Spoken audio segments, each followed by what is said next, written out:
जब आंखों में अरमान लिया, मंजिल को अपना मान लिया, तो मुश्किल किया आसान किया, बस ठान लिया तो ठान लिया। हेलो दोस्तों, आज के इस करंट अफेयर्स की वीडियो में आप सभी का स्वागत है। तो आज के जितने सारे महत्वपूर्ण करंट अफेयर्स के क्वेश्चन होंगे उनको हम लोग इस वीडियो में देखने वाले हैं। दोस्तों, जो पहला प्रश्न है, हाल ही में विश्व हाथ स्वच्छता दिवस कब मनाया गया? तो दोस्तों, विश्व हाथ स्वच्छता दिवस हर साल 5 मई को मनाया जाता है।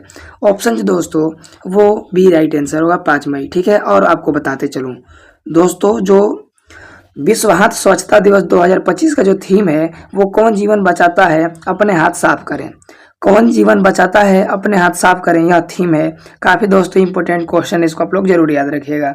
मेरे प्यारे साथियों, इस चैनल पे लाइव क्लासेस भी होती हैं, तो आप लोग जरूर लाइव क्लासेस भी अटेंड कर सकते हैं। जो अगला क्वेश्चन है दोस्तों, Kalinga super cup 2025 football tournament किस टीम ने जीता? तो यह जो है दोस्तों FC गोवा टीम जीती है। ऑप्शन दोस्तों वो बी राइट आंसर होगा, इसको आप लोग याद रखिएगा। दोस्तों, FC गोवा ने फाइनल में जमशेदपुर FC को हराकर 5वां कलिंगा सुपर कप 2025 जीता।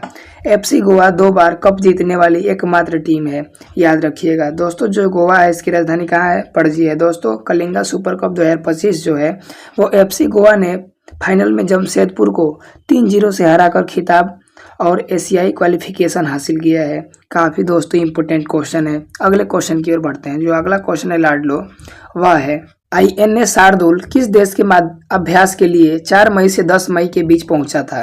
तो यह जो है दोस्तों वो मालदीव। ऑप्शन जो दोस्तों वो क्या होगा लाडलो? वो डी राइट आंसर होगा मेरे प्यारे साथियों। दोस्तों, मालदीव के साथ बढ़ते समुद्री सहयोग की कड़ी में भारतीय नौसेना का INA शारदा भी मालदीव पहुंचा है। यहाँ INA शारदा मानवीय सहायता और आपदा राहत अभ्यास करेगा और यह अभ्यास 10 मई तक जारी रहेगा। दोस्तों, रक्षा मंत्रालय के मुताबिक यह तैनाती भारत मालदीव के बीच मजबूत रक्षा और समुद्री सहयोग का प्रमाण है। ठीक है दोस्तों, अगले क्वेश्चन की ओर बढ़ते हैं। इससे पहले आप लोग इस चैनल पर नए होंगे तो चैनल को जरूर सब्सक्राइब करिएगा और शेयर भी करते चलिएगा। जो अगला क्वेश्चन है दोस्तों, गोल्ड सिक्का द्वारा भारत का पहला सोना पिघलाने वाली ATM कहाँ अनावरण किया गया है? ATM का जो फुल फॉर्म होता है दोस्तों ऑटोमेटिक टेलर मशीन होता है। तो दोस्तों यह जो है वो हैदराबाद में किया गया है। ऑप्शन दोस्तों वो डी राइट आंसर होगा। जो दोस्तों हैदराबाद है वह मूसी नदी के किनारे स्थित है, ये भी आप लोग को पता होगा। और हैदराबाद के संस्थापक निजाम है। दोस्तों, हैदराबाद स्थित कंपनी गोल्ड सिक्का ने भारत में एक अत्याधुनिक AI सक्षम गोल्ड मेल्टिंग ATM लॉन्च किया है। ठीक है दोस्तों, आगे बढ़ते हैं लाडलो। कौन सा देश जीनोम संपादित चावल की किस्म विकसित करने वाला पहला देश बन गया है? दोस्तों, काफ़ी दोस्तों इंपॉर्टेंट क्वेश्चन है।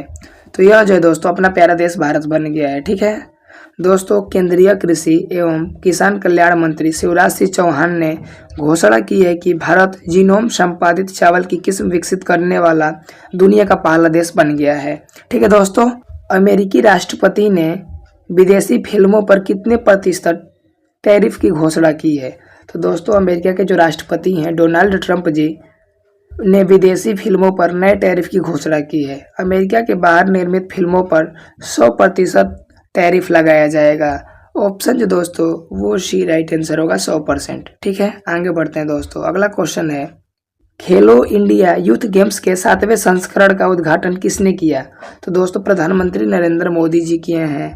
ऑप्शन दोस्तों वो बी राइट आंसर होगा। दोस्तों, प्रधानमंत्री ने बिहार में आयोजित 7वें खेलो इंडिया यूथ खेलों का उद्घाटन किया। ठीक है दोस्तों, काफ़ी इंपॉर्टेंट क्वेश्चन है। अगला क्वेश्चन है दोस्तों, डेनिस सिद्दीकी पत्रकारिता पुरस्कार 2025 से किसे सम्मानित किया गया है? तो दोस्तों यह जो है वो सर्वप्रिया संगवान को किया गया है। ठीक है दोस्तों सर्वप्रिया संगवान को उनकी हिंदी श्रृंखला द लास्ट मैन के लिए पुरस्कृत किया गया, जिसमें उन्होंने भारत के सबसे होशिये पर पड़े समुदायों की आवाज़ को प्रमुखता दी। दोस्तों, काफ़ी इंपॉर्टेंट क्वेश्चन है, आप लोग इसको जरूर याद रखिएगा। इस तरह इस प्रश्न का ऑप्शन नंबर जो है दोस्तों वो डी राइट आंसर होगा। ठीक है, आगे दोस्तों बढ़ते हैं। जो अगला क्वेश्चन है दोस्तों, बगलिहार बांध किस नदी पर है जिससे भारत ने पाकिस्तान में पानी का प्रवाह रोक दिया है? काफ़ी इंपॉर्टेंट क्वेश्चन है। तो दोस्तों यह जो है वो चिनाब नदी पर स्थित है। ऑप्शन दोस्तों वो भी राइट आंसर होगा। दोस्तों, पहलगाम आतंकी हमले के बाद पाकिस्तान के खिलाफ एक और कड़ा कदम उठाते हुए भारत ने चिनाब पर बने बगलिहार बांध से पानी के बहाव को रोक दिया है। ठीक है दोस्तों, काफ़ी इंपॉर्टेंट है दोस्तों। भारत और पाकिस्तान के बीच में जो सीमा रेखा है उसका नाम रेड क्लिफ लाइन है। ठीक है दोस्तों, पाकिस्तान की राजधानी जो है वो इस्लामाबाद है। अगला क्वेश्चन है दोस्तों, सिंगापुर के प्रधानमंत्री के रूप में किसने चुनाव जीता है? तो दोस्तों, सिंगापुर के चुनाव में सत्ताधारी पीपुल्स एक्शन पार्टी ने प्रचंड बहुमत हासिल किया है। प्रधानमंत्री वोंग की पार्टी को 97 में से 87 सीटों पर जीत मिली है। ऑप्शन जो दोस्तों वो डी राइट आंसर होगा, लॉरेंस वोंग। ऑप्शन जो दोस्तों वो डी राइट आंसर होगा।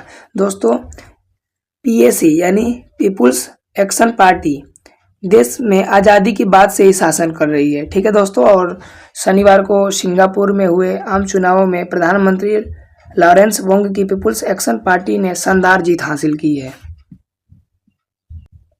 शिवानंद जी, जिनका हाल ही में निधन हो गया, किस पेशे से जुड़े हैं? तो यह जो है दोस्तों वो योग गुरु थे। ऑप्शन जो दोस्तों वो भी राइट आंसर होगा, योग गुरु। भारत ने ईगला एस मिसाइल प्रणाली किस देश से खरीदी?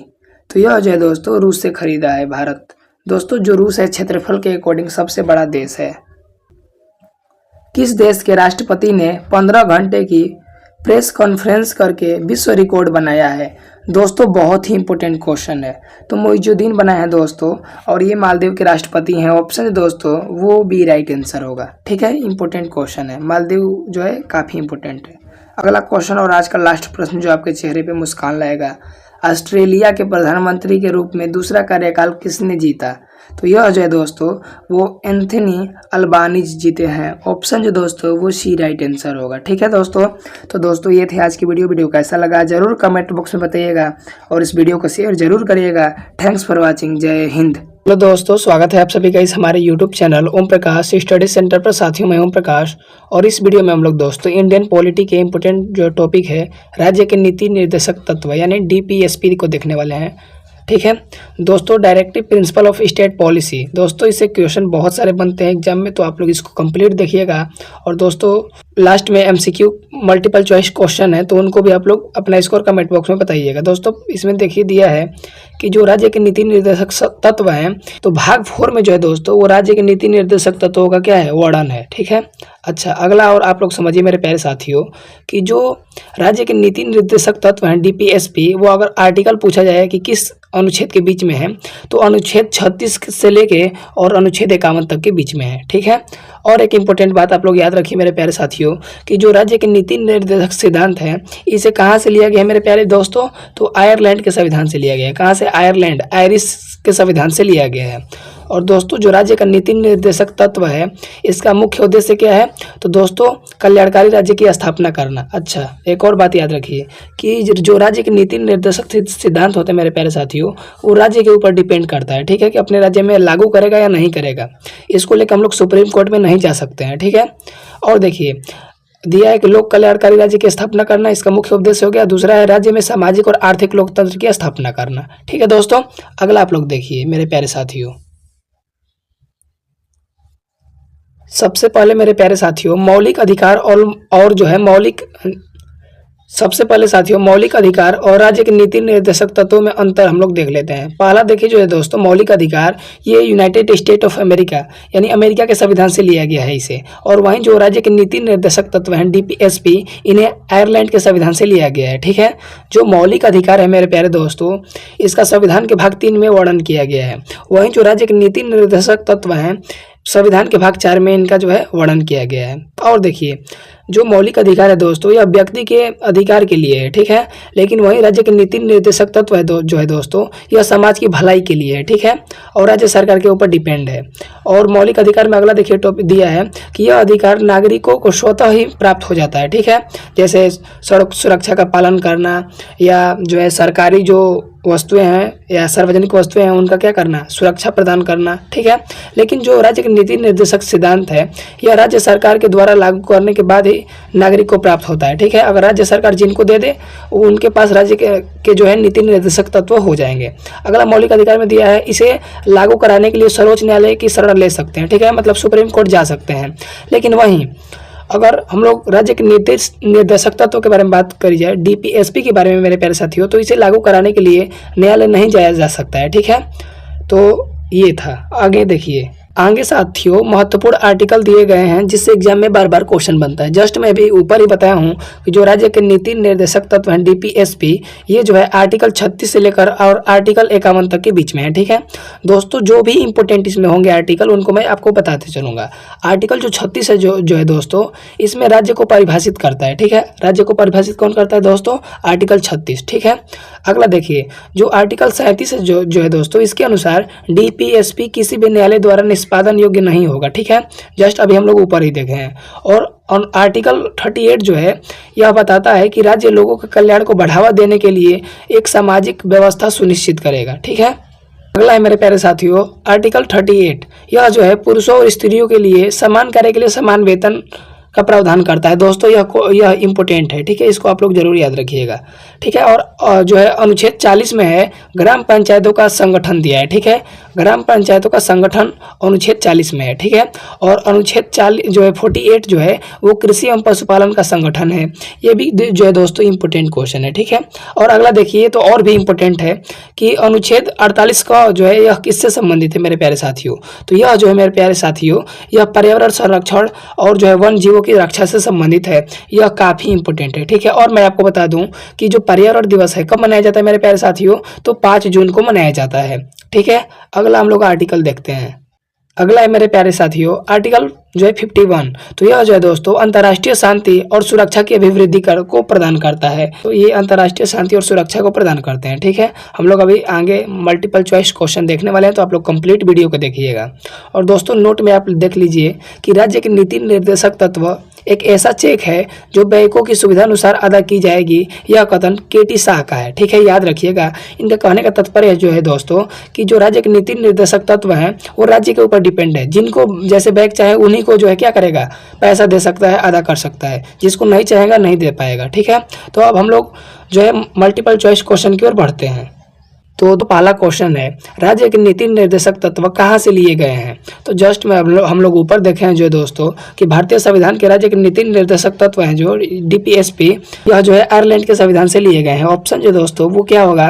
वो डी राइट आंसर होगा। ठीक है, इसको आप लोग याद रखिएगा, इंपॉर्टेंट क्वेश्चन है। ठीक है, और जो है 1937 में, ये भी आप लोग याद रखिएगा 1937 में इसे लिया गया था। ठीक है, तो ये क्वेश्चन पूछ सकता है। ठीक है, directive principle of state policy. अगला क्वेश्चन है दोस्तों कि नीति निर्देशक तत्व संविधान के किस भाग में है मेरे प्यारे साथियों? तो यह जो है वो भाग 4 में, संविधान के भाग 4 में। ऑप्शन जो है दोस्तों वो डी राइट आंसर होगा। दोस्तों संविधान का भाग 4 राज्य के नीति निर्देशक तत्व यानी डीपीएसपी से संबंधित है। इसके अंतर्गत अनुच्छेद जो है 36 से 51 तक आते हैं। ठीक है, अब मेरे प्यारे साथियों आप लोग समझ लीजिए, जो है संविधान के पूरे भाग को मैं रिवीजन करवा दूं। तो मेरे प्यारे साथियों रिवीजन सेशन में आप लोग देख सकते हैं कि जो भारतीय संविधान के भाग 1 है इसका जो संबंध है संघ और उसके क्षेत्र से जुड़े हैं। अगला है जो संविधान के भाग 2, इसमें नागरिकता से जुड़े प्रावधान दिए गए हैं। और जो संविधान के भाग 3 है जो है दोस्तों, इसमें मौलिक अधिकार, ठीक है, इसको दिया गया है, फंडामेंटल राइट्स। ठीक है, और जो अनुच्छेद जो है वो 12 से 35 तक है। ठीक है, और संविधान के भाग 4 में राज्य के नीति निर्देशक सिद्धांत जो है इसमें अभी जस्ट मैं अभी ऊपर बताया हूँ कि आर्टिकल कितना 36 से लेकर और 51 तक, यहाँ मिसप्रिंट हो गया है, 36 से 51 होगा। ठीक है दोस्तों, तो आप लोग याद रखिएगा।